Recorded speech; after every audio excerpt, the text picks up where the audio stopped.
John Hussain साहब, ये बताइए कि पाकिस्तान के लिए क्या प्रॉब्लम हो सकती है अगर ईरान और अमेरिका का हो रहा है, तो पाकिस्तान के लिए क्या? पाकिस्तान तो न्यूट्रल रहेगा, क्या करेगा? What is the problem for Pakistan, practically speaking, strategically speaking, not only diplomatically? I think the problem with Pakistan, if a quote unquote regime change happens, is कि यहाँ जो सॉवरेंटी है उसको कमजोर करने की कोशिश की करने में इजाफा हो जाएगा। क्यों? क्योंकि देखें, ईरान की अगर खत्म होती है हुकूमत, यहाँ पे इस्लामी निजाम खत्म होता है, तो आएगा कौन? आएगा या तो शाह, जो पहले ही इसराइल जाके जो है शाह वो का बेटा जो है जी। जी। शाह का बेटा जो है, जो मोहम्मद रजा पहलवी का बेटा रजा पहलवी है, ठीक वो है। आएगा। वो इंडिया का और इसराइल का जो है वो बेस्ट फ्रेंड है। अमेरिका से ज्यादा इसराइल की उसके ऊपर जो है वो है, सरपरस्ती है। तो वो आएगा। या तो दूसरा सिनेरियो ये है कि ईरान में वही कंडीशन होगी जो लिबिया और दूसरे मुल्कों में जो बर्बादी मची हुई है, फिर वहां से टेररिज्म पाकिस्तान में एक्सपोर्ट किया जाएगा इसराइल के थ्रू। तो ये तो देखिए, एस्टेब्लिश नेटवर्क तो है ना इसराइल का ईरान के अंदर, आप सबने रिकग्नाइज किया हुआ है। तो ये तो जब कंट्रोल आ जाएगा तो पाकिस्तान को वीक करने की पोजीशन और ज्यादा बढ़ जाएगी।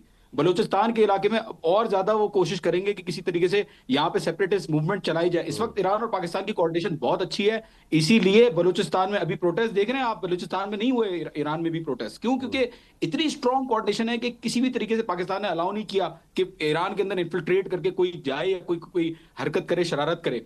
तो आई थिंक ये बड़ा बड़ा मसला हो जाएगा अगर ईरान में हुकूमत नहीं, निजाम अगर पलट जाता है और कोई और आ जाता है। वो अमेरिका, इसराइल और इंडिया जो है वो उसको रूल करेंगे, और पाकिस्तान को बिल्कुल लेकिन बहुत जॉन साहब, कॉन्सिक्वेंसेस का ये फेस करना पड़ेगा। ईरान की जो अवाम है वो रजा पहलवी के बेटे को एक्सेप्ट कर लेगी? और ये जो लोग निकले हुए हैं, इनमें कितने जो एंटी इंकलाब है इस वक्त, क्योंकि वहां तो प्रो इंकलाब गवर्नमेंट है ना? अगर 2000 का प्रोटेस्ट होता है ओरिजिनली, अगर आप देखते हैं 2000 लोगों का प्रोटेस्ट है। अब देखें ना, ये अंदाजा इस बात से लगा रहा हूं कि ये रजा पहलवी ने बयान दिया था कि आप सीज करें, आप कंट्रोल लें जगहों को। तो उसमें से 25 से 30 लोग, आई वुड से, उस पूरे मजमे से रजा शाह के वफादार, मतलब शदीद फॉलोअर जैसे कहते हैं ना, वो हैं।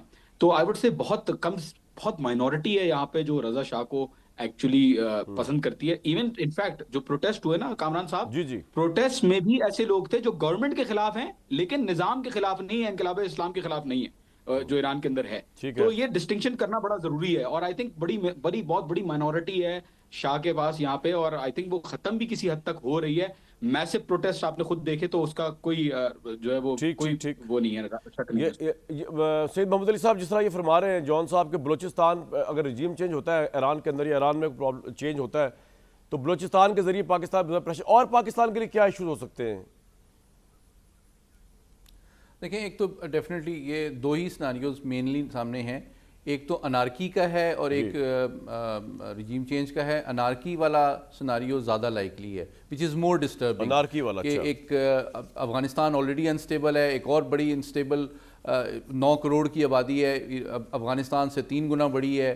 और वहाँ से अगर टेररिज्म और स्मगलिंग बढ़ती है तो हमारे लिए थ्रेट होगा। प्लस क्या अगर फ्यूचर में कोई ऐसी रिजीम आती है जो कि इसराइल की प्रॉक्सी है, तो हमारे लिए टू फ्रंट सिचुएशन क्रिएट हो जाएगी। तीसरी बात कि अगर इमीडिएटली कॉन्फ्लिक्ट बढ़ता है, गल्फ और हॉर्मुज़ को ईरान ब्लॉक करता है, तो हमारी सारी तेल की रसद जो है और गैस की जो LNG वगैरह आती है वो मिडल ईस्ट से आती है। और हमारी तो हम टोटली एनर्जी डिपेंडेंट है मिडल ईस्ट पे। ये हमारे लिए एनर्जी का क्राइसिस सर्दी में बहुत शदीद हो सकता है। और चौथा पहलू ये है कि हमारी जो रेमिटेंसेज हैं वो भी मिडल ईस्ट से आती हैं। अगर ज़्यादा एस्केलेशन होती है तो वहाँ से हमारी जो डायस्पोरा है उनको वापस अगर आना पड़ता है तो हमारी रेमिटेंसेस भी डिक्लाइन कर सकते हैं। तो हमारे नेशनल सिक्योरिटी के लिए बहुत ही मेजर चैलेंजेस इस कॉन्फ्लिक्ट की शक्ल में आने वाले दिनों में मैं एक्सपेक्ट कर रहा हूँ।